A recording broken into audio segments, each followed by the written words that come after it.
we are living in an unbelievable situation of casualties every day.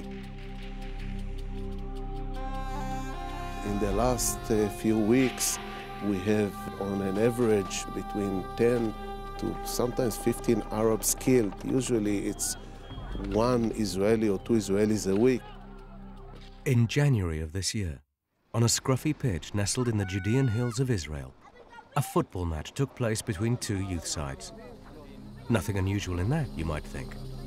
But when the makeup of the two sides is revealed, the match takes on a far wider and more important meaning.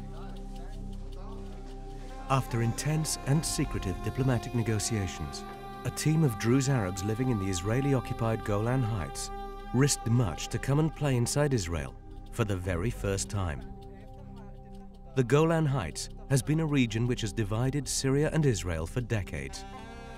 Alon Leal, former Israeli diplomat, takes up the story. It's a kind of a smile from the Syrian citizens on the Golan, and they very rarely smile at us. I don't think this kind of smiles will solve the problem, but if it will be well publicized in Israel, Israelis will say, okay, they are human beings, they are not only enemies, and let's think a little bit differently about them. Their hosts were also more than just your average football club. Katamon Abu Ghosh Mevaseret FC is a club whose ethos is one of coexistence, without which this match would never have taken place. It's the first ever mixed Arab-Jewish football club, with Arabs and Jews alongside one another on the pitch, on the terraces, and in the boardroom.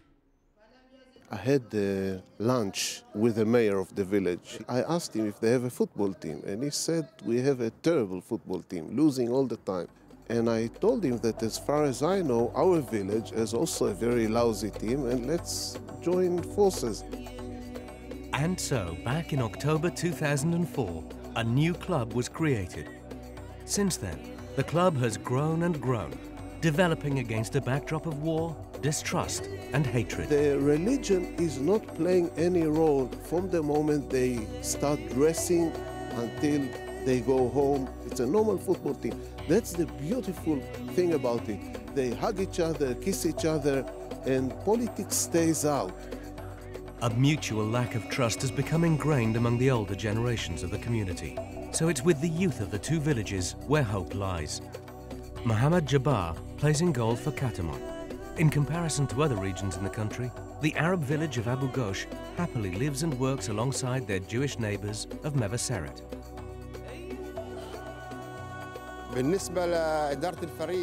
Yes, it's true we have good relations with the neighbors. You may have thought that Mohammed might have felt left out, being an Arab, but he wasn't. They really made him feel part of the team. If you start this coexistence when the kid is 13, it's a very big difference. When they're 13 and 14, they really function together on the social level. For Mohammed and the rest of the youngsters involved, the impact and relevance of the match they were playing in was possibly lost on them. For them, it was just a game of football. Perhaps this is just how it should be. The mayor of Abu Ghosh, with whom Alon Leal first came up with the idea of the club, is Salim Jabbar.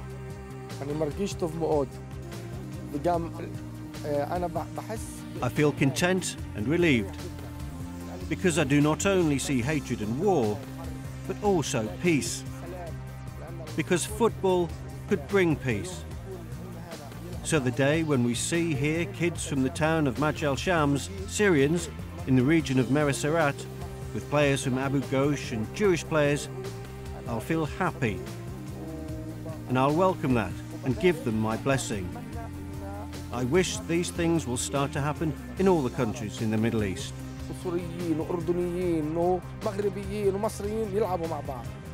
The story here is very, very important for us. It can go beyond the sport pages.